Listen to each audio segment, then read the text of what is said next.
If your check engine light is on and the car runs rough right after you change the battery, this is normal. It's a simple software issue you can fix yourself, not a new broken part.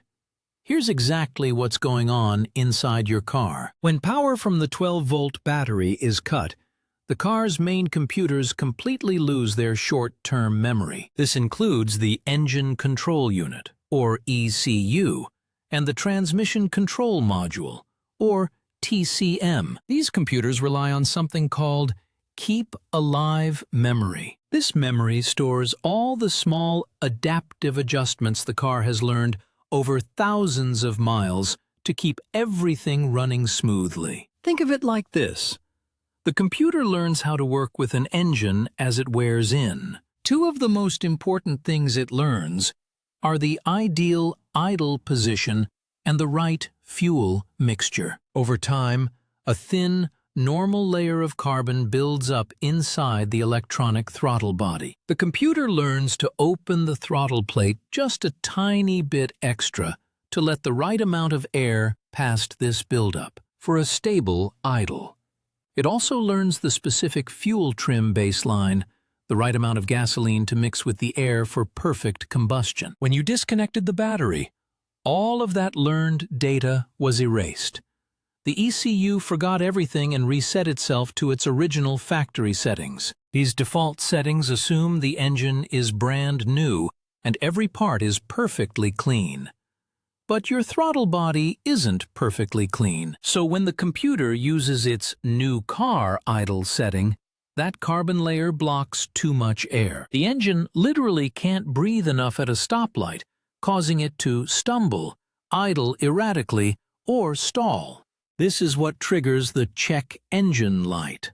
You might get a code like P0506, which means the idle speed is lower than expected, or even a P0171, which means the system is running too lean because the forgotten fuel trims are wrong. The transmission computer also lost its memory for making smooth shifts, which is why gears might change with a jolt. The fix isn't to replace parts.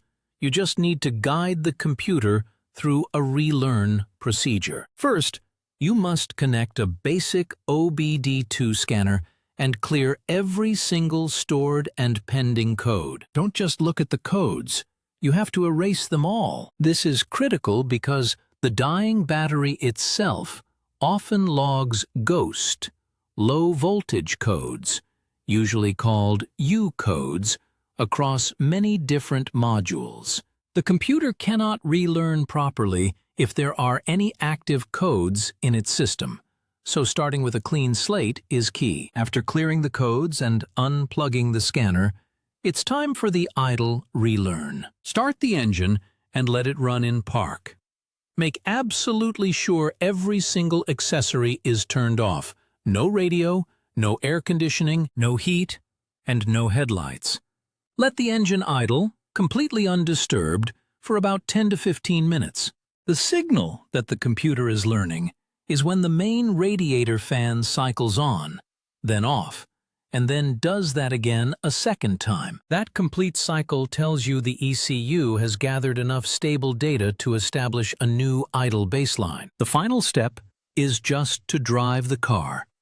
A few normal drive cycles with a mix of city and highway speeds give both the engine and transmission computers the real-world data they need. This allows them to rebuild their complete adaptive tables for fuel and idle based on what your car's sensors are telling them right now. The car will run smoother and smoother over the next few days as it permanently relearns how to operate, and the check engine light will stay off. If you skip this process, the engine will probably keep running poorly. The check engine light will stay on, which is a problem because it can mask a new, real issue that might pop up later. So, before you ever think about replacing a sensor or paying for a diagnosis after a battery change, always perform this relearn procedure first.